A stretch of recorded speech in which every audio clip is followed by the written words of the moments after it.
Do you often wonder whether you have any psychic gifts? Do you feel like you are not getting the messages that you thought you would get at this stage of your soul's evolution? Well, I'm Julianna Jay, and I'm the Soul Illuminator, and I help people on their spiritual path. And today, for numerologist.com, I want to discuss the gift of being clairsentient.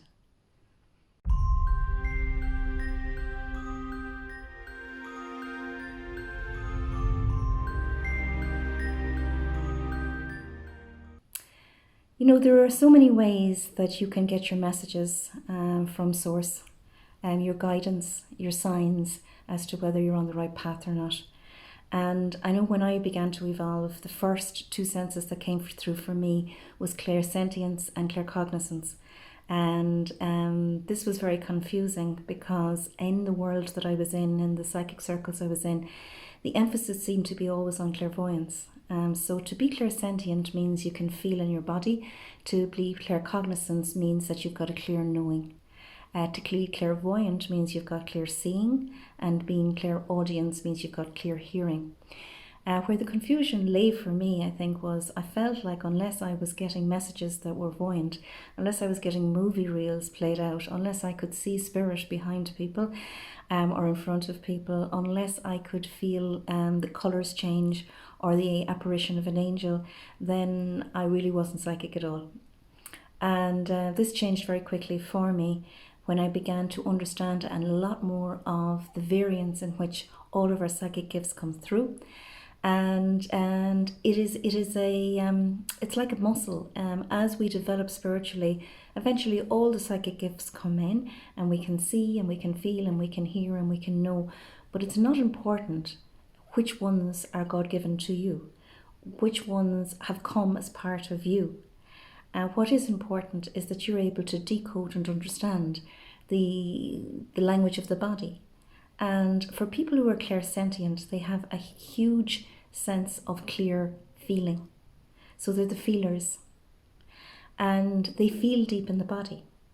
So for most feelers, they will be able to feel changes in their body as their emotions change.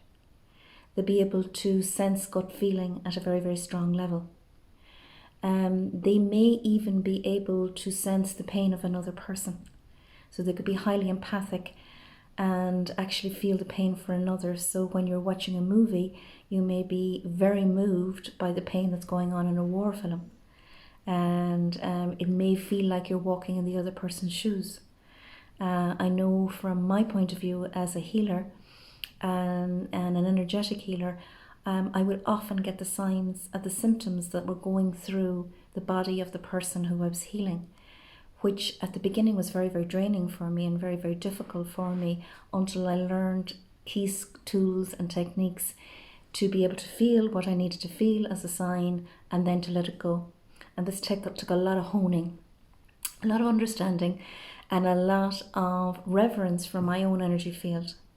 So if you're a feeler, I actually think it's something that we should explore, because to be down on earth, we are all sentient beings. It's one of the reasons we come down here. We come down here to feel what it feels like to be human.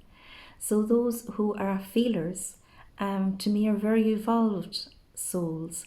They're souls who are very empathic and connected, and it's the most beautiful journey.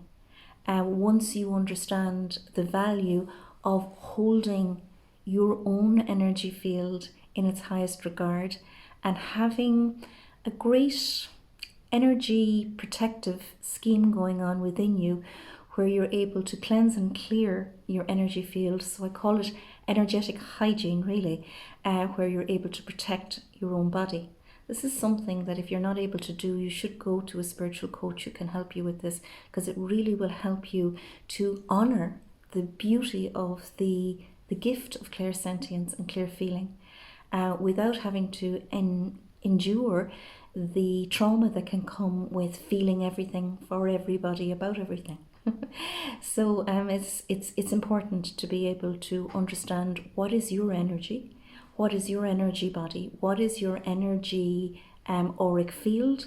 And what is that of another? because otherwise we can merge with the other person and we can become lost. So we can feel down after meeting somebody, we can feel drained after meeting somebody, we can feel upset after meeting somebody. And it may not be somebody we know very well, but it's like their energy fields is merged with ours. And this can be so disempowering if you don't know what to do.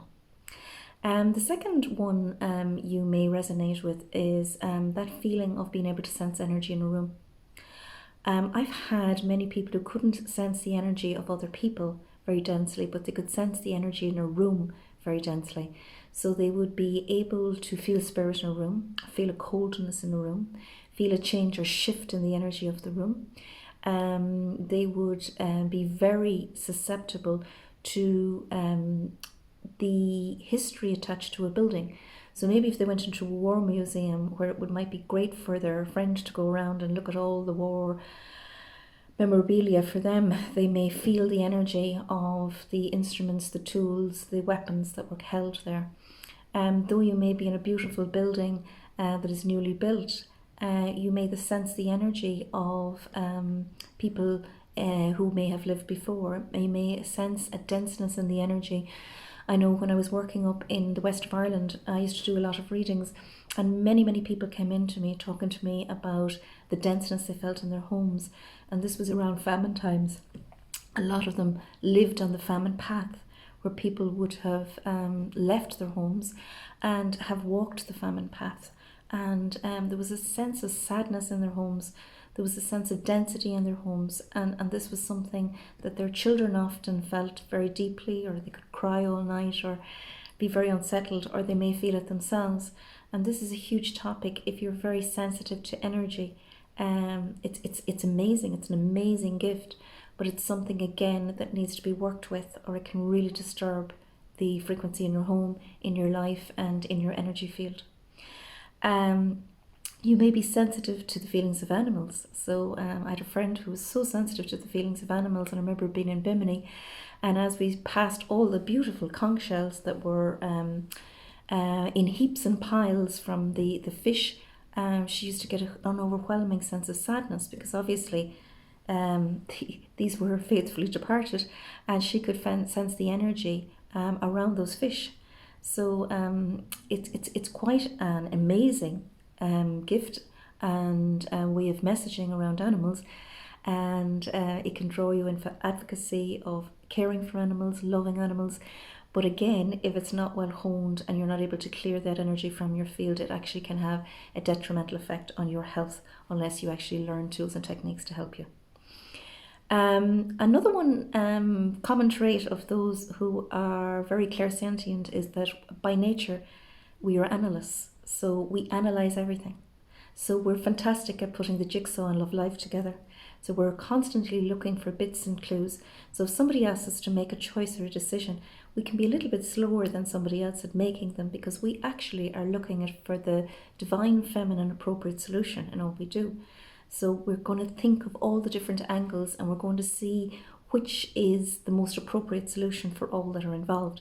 So this can make fantastic leaders, fantastic detectives, fantastic counselors, people who are able to read between the lines and actually read what's going on in a situation. But again, if it's not very well honed, your decision making may feel poor or stagnant, or you may resist change.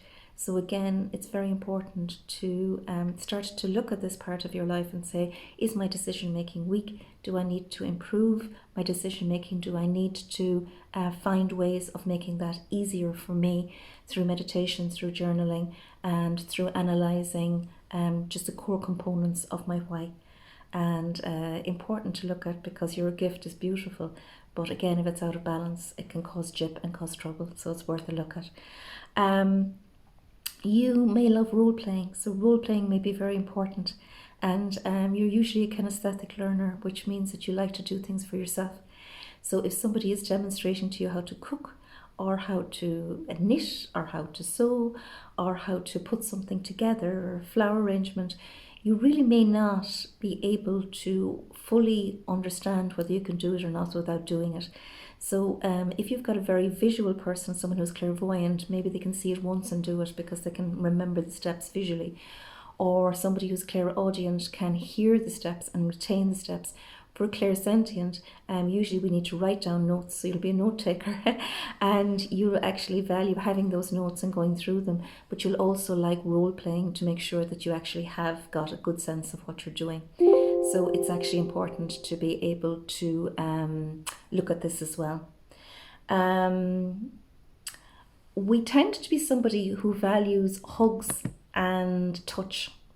Now there's a caveat involved in this, because if it's the wrong vibration and if the touch doesn't match, or it feels in some way untrustworthy or a different vibration to us, we will recoil. So we actually will end up in a situation where we retract, we recoil. But if the touch is right, it is so beautiful and it tends to fill our souls. So, it is very important for those who value touch to find a therapist who's a good masseuse, or who can connect with you easily and bring that sense of good feeling and good touch to you, because it really will help you. We can often be brilliant at choosing interior design pieces. So we will be able to choose textiles, and we love cuddly cardigans, things that are soft, luxury velvet. We love the touch and feel of things because we're touchy-feely people. And it's quite amazing, the gift that's there. And I believe that for clairsentience, we're given these feelings not as a punishment, but so that we actually can feel with compassion what it's like to walk in another person's shoes, to be able to read between the lines and be able to read into what is not being said by a person, so that we really can help them in their time of need. So I actually think it's a most wonderful, beautiful gift. And I think it's something that makes an awful lot of hidden healers out there, most extraordinary healers. So it is time sometimes to hone those skills that are holding you back, so that you really can actually begin to sense the energy and help another person by the God-given gift and talent that you have as your psychic gift. I want to give you 3 tips if you feel that you resonate with this information. If you're a feeler, it's very important to become au fait with your energy body and be able to scan that energy body to actually see where am I feeling things? Is this mine or is this someone else's? And if it's not your energy and you feel like you need to clear it, to have 1 or 2 easy tools that you can use to cleanse and clear your energy. And a lot of people can help you with this if they're clairsentient and actually know how to give you tools and techniques that are not visual. So if you put me in a shower and ask me to do a rainbow shower, I'll be there a long time because it's much better for me to actually have things where I'm feeling into the body, where I'm moving my hands, and where I'm actually moving energy. So just find the right teacher to help you with this.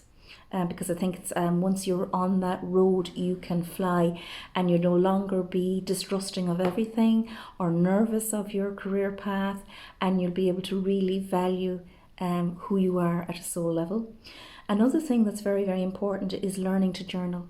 So all those thoughts that are heavy thoughts and analytical thoughts, try and bring them down, try to write them out, try to make sense of them, because it's invaluable for a clairsentient to have a sense of that.